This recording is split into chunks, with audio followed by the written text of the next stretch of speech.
이번에는 복잡한 풀케이스 한 번에 정리하는 상담법입니다.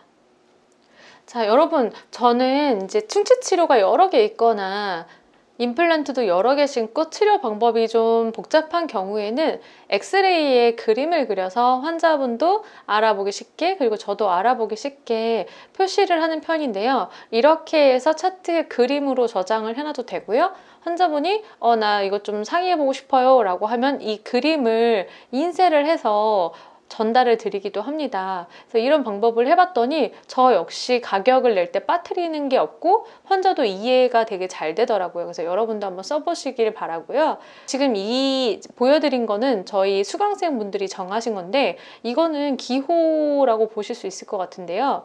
딱 정해진 게 아니라 내가 쓰기 편하고 알아보기 쉬운 게 최고인 것 같아요. 그래서 이 치과 같은 경우는 피캐리어스는 점으로 기록을 하고요. 그리고 일반 캐리어스라든지 아니면 서비컬 어브레이저는 그 부위에, 교환면은 교환면 쪽에 일자를 하고, 그리고 서비컬은 서비컬 쪽에 일자를 그리고요. 그리고 발치라는 경우는 X로 하고, 인레이는 이렇게 네모로 표시를 해요. M호는 이렇게 기역자로 표시하고, 그냥 인레이는 이렇게 네모로 그렇게 하시겠죠?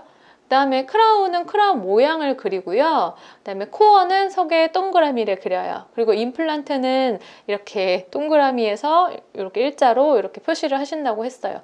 그런데 사실은 제가 권해드리는 방법은 실제 임플란트를 심는 거예요. 프로그램 안에 그 임플란트가 있잖아요. 근데 이 치과 같은 경우는 그 사용이 굉장히 불편하다라고 해서 그냥 이렇게 그림을 그리시기로 했어요. 제가 왜 임플란트를 심는 걸 권해드리냐면 실제 이게 임플란트 사이즈랑 거의 흡사합니다 라고 얘기를 하고 거기다 이렇게 놨을 때 길이가 부족할 때가 있거든요. 그러면 이제 뼈 이식이 필요할 때 명확히 눈에 보여요. 이 정도는 뼈가 많이 부족하죠. 이 정도 반밖에 잡아주질 못하네요. 3분의 1밖에 잡아주질 못하네요. 그래서 뼈 이식을 많이 하셔야 돼요. 이런 식으로 이야기를 하기가 좋기 때문에 실제 임플란트처럼 생긴 거를 심으시는 거를 권해드리긴 합니다. 예전에 제가 했던 상담 방법인데 저 같은 경우는 이제 레진 같은 경우는 일자로 했고 그 다음에 인레이는 네모로 했고 크라운은 동그라미로 이렇게 표시를 했거든요.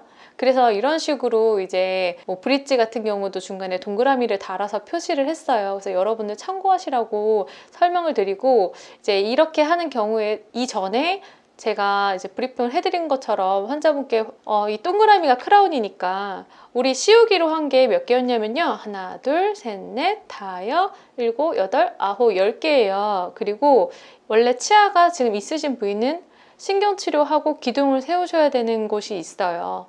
거기는 하나, 둘, 셋, 넷, 다, 6개. 6개는 기둥을 하셔야 됩니다. 이런 식으로 해서 정리를 해드리거든요. 근데 환자분도 얘기를 하면서 제가 표시를 했던 부분이기 때문에 뭐 다른 거짓말을 한다거나 실수가 없을 거라고 믿어주세요.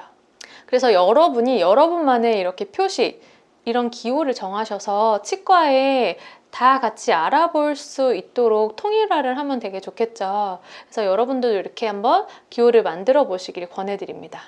자, 우리가 이렇게 많은 프로세스를 거쳐서 상담을 해드려도 사실은 집에 가서 생각해 볼게요. 이번엔 좀 어려울 것 같아요. 이렇게 말씀하시는 분들 좀 있으시죠? 저도 물론 있습니다. 자, 이런 분들께는 어떻게 이야기를 드리냐면요. 네, 집에 가서 충분히 생각해 보시고요. 제가 그래도 어떻게 결정하셨는지 제가 궁금하니까 좀 전화를 드려도 될까요? 그렇게 이야기를 드리고요. 보통 3일 정도가 지나기 전에 드려요. 오늘이 월요일이니까 한 목요일 오전에 전화 드리면 될까요? 이렇게 물어봐요.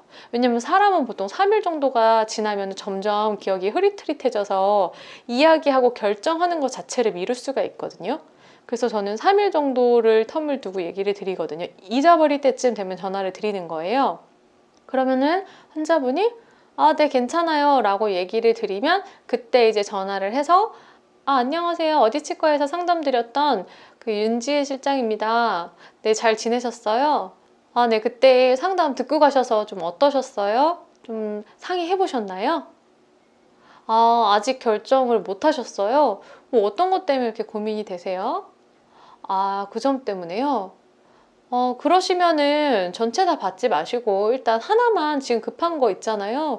그게 더 진행돼서 심해질까 봐 좀 걱정이 되네요. 그래서 그거라도 좀 오셔서 받으시면 어떠세요? 이런 식으로 이렇게 걱정이 돼서 연락을 했다 이런 식으로 전달을 드립니다. 그래서 제가 이렇게 해보니까 저 같은 경우는 이제 아직 조금 더 생각해 보신다고 하는 분은 또 언제 드릴지 여쭤봐서 한 2, 3일 후에 전화를 드리고요. 그냥 못할 것 같아요. 그냥 더 이상 연락 주지 마세요. 하는 분은 그냥 거기서 이제 연락을 중지합니다. 그래서 기본적으로 2차까지는 연락을 드리는데요. 이렇게 했을 때 10명을 전화를 드리면 1명에서 2분 정도는 내원을 하시는 것 같아요. 또 어떤 분들은 이렇게 연락 주는 데가 없었는데 신경 써줘서 고맙다 하면서 지금은 당장 못 가더라도 나중에 가면 꼭 선생님께 가겠다라고 이야기해 주시는 분도 계세요. 만약에 그렇게 이야기를 해주신다면 그때 오셔도 제가 기억하고 있다가 잘 상담해 드릴게요. 꼭 그때 되면 저한테 오세요 라고 얘기를 하면서 나를 믿고 찾아올 수 있게 안내를 합니다. 이렇게 하는 이유는 그런 작은 확률까지 높이기 위해서예요. 그래서 이렇게 전화를 드리는 거는 시간이 빌 때마다 계속적으로 체크하면서 연락을 드리면 되겠죠? 그리고 여러분들이 실력을 향상하는 데 있어서 제가 가장 추천해드리고 싶은 방법이 있어요. 바로 상담 일지를 쓰는 건데요. 오늘 상담한 환자를 다 쓰면 좋지만 그게 너무 힘든 경우에는 상담에서 이제 성공한 경우 하나, 그리고 실패한 경우 하나를 쓰면서 내가 잘했던 건 어떤 거고, 실패한 경우는 왜 실패했을까에 대한 요인을 되짚어 보는 거예요. 보통 공부 잘하는 친구들은 계속해서 오답 노트를 쓰고 거기서 틀린 건 또 다음에 안 틀리고 이런 과정을 거치는 것처럼 저희도 사실은 했던 실수를 또 하고 했던 실수를 또 할 수밖에 없어요. 이 습관이라는 게 존재하기 때문에 그래요. 그래서 여러분들이 복기를 해보시면서 내가 실수한 점을 다음에는 실수하지 않도록 노력하는 게 상당히 중요한데요. 제일 좋은 방법은 영상을 찍는 거예요. 내 영상을 환자가 오기 전에 미리 캠에다 연결을 해놓고 그 다음에 녹화 버튼을 누르고 아래다 내려놔요. 물론 환자를 찍는 게 아니라 나를 찍는 거기 때문에 초상권은 상관이 없겠죠. 그래서 여러분들이 나를 찍어서 나를 스스로 피드백해보는 것도 상당히 처음엔 많이 부끄럽고 충격적이에요. 이런 충격요법이 사람이 습관을 바꾸는데 상당히 도움이 됩니다. 여러분들이 누군가에게 코칭을 받을 수 있다면 참 좋겠지만 코칭을 받으실 수 없다면 스스로를 코칭해서 습관 개선을 통해서 정말 상담에 자신이 생기셨으면 좋겠습니다.